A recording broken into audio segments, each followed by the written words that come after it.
So we have a new poll out that I want to share with you guys. This is in Mediaite. They say, shock poll, Trump has a higher favorability rating than Joe Biden. Wow.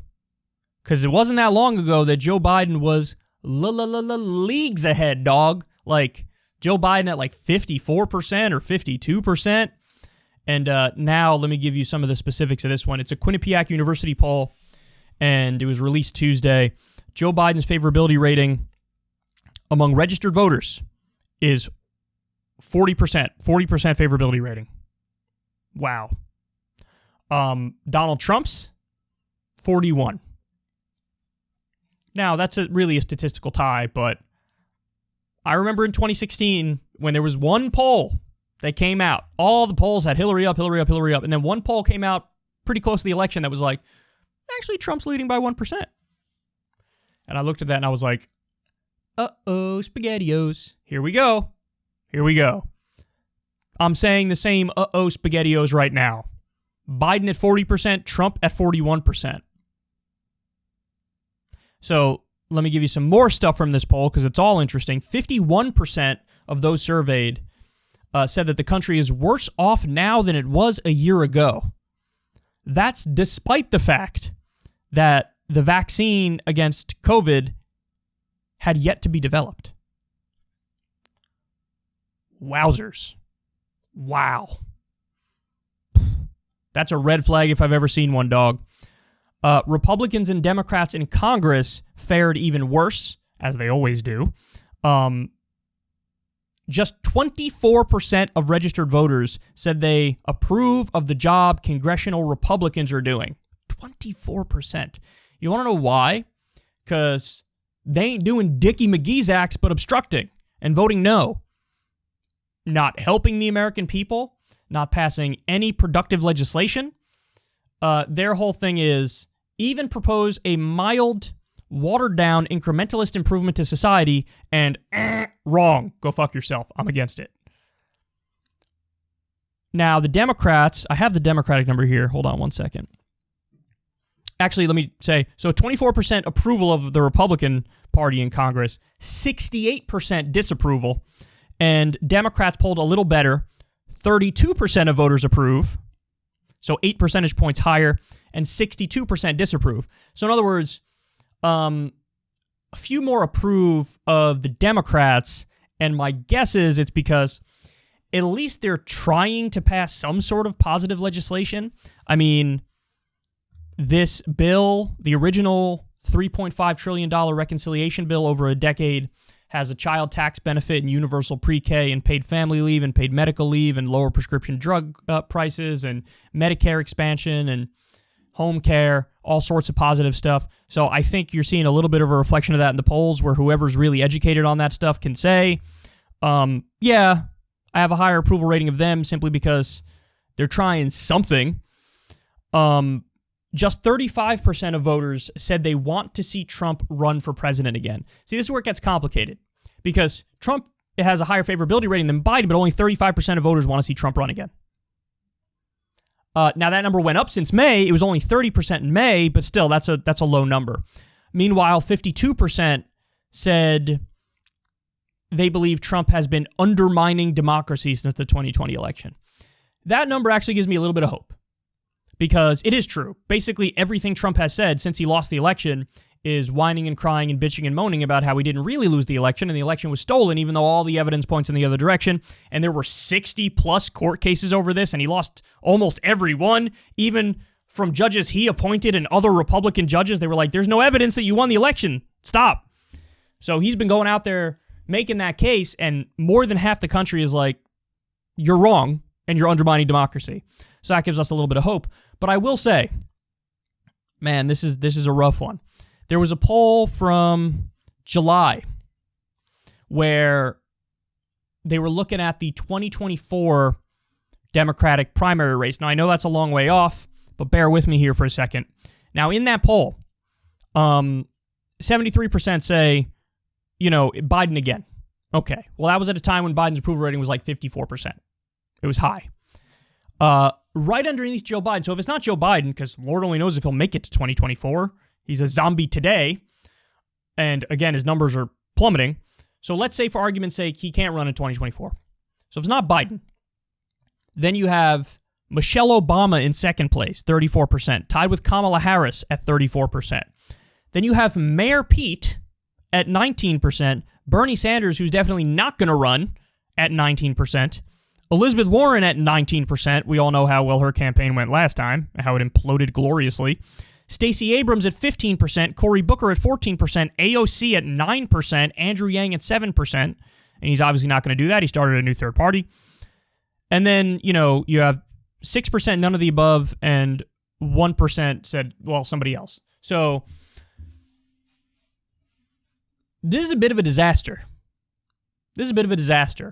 Because Trump has a higher favorability rating than Biden. So that would be potentially a close race if it was a rematch. If Biden can't run for whatever reason, if it's Michelle Obama or Kamala Harris or Mayor Pete, who are the next top three, I have no faith that they would win that election easily against Trump or against a generic Republican.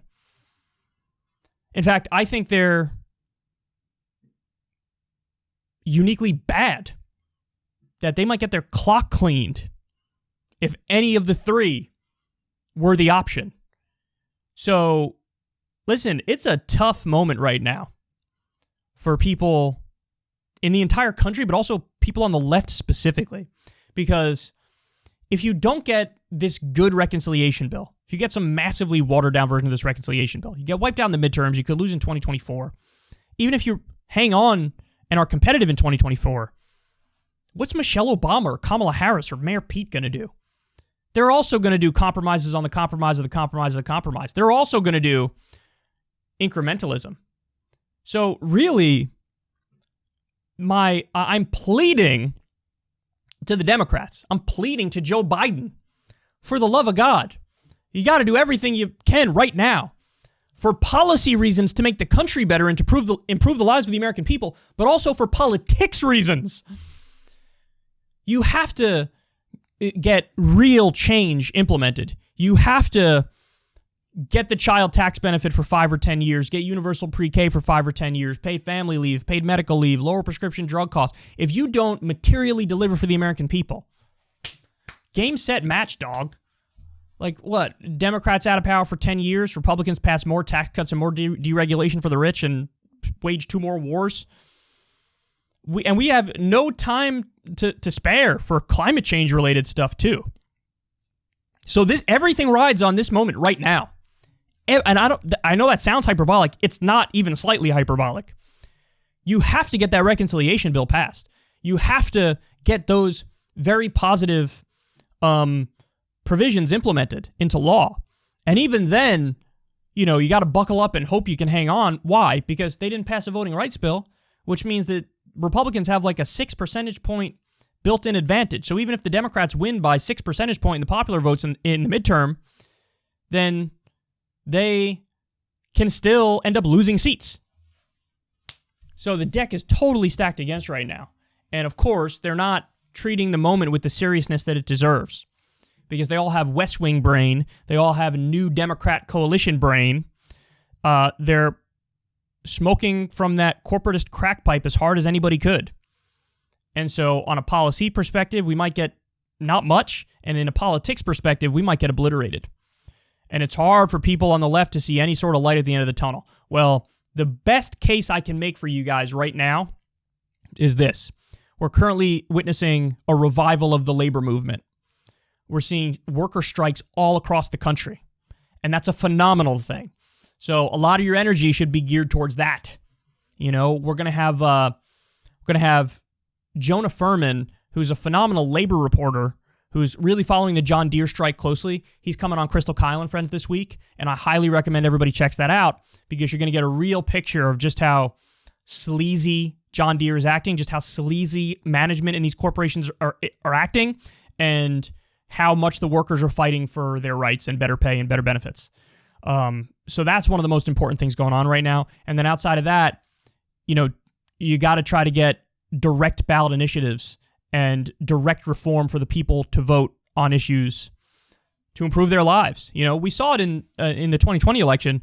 Florida had a direct ballot initiative on the $15 minimum wage, and it got 60% of the vote, passed overwhelmingly, even with Donald Trump winning the state of Florida. What does that tell you? It tells you when you give the American people their, a direct say on a specific policy issue, like 80% of the time, they're going to go the right way.